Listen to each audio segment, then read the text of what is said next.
কয়েকদিন আগে মুখ্যমন্ত্রী মমতা বন্দ্যোপাধ্যায় জানিয়েছিলেন সরকারি জমি বেসরকারি কাজে ব্যবহার করা যাবে না, কিন্তু নির্দেশিকায় সার।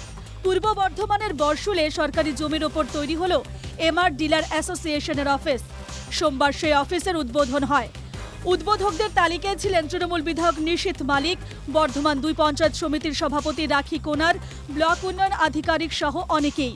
সরকারি জমিতে বেসরকারি সংগঠনের অফিস নিয়ে রীতিমতো সাফাই দিয়েছেন শাসক দলের বিধায়ক।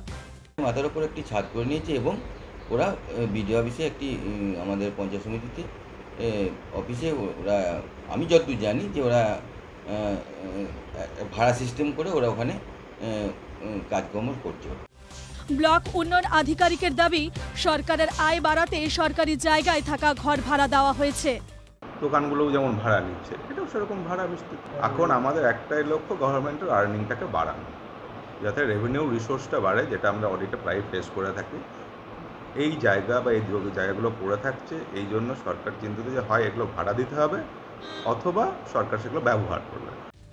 বিজেপির দাবি, সরকারি জায়গায় কাদের ঘর ভাড়া দেওয়া হচ্ছে, ভাড়া বাবদ কত টাকা আদায় হচ্ছে তার বিস্তারিত তথ্য প্রকাশ করা হোক।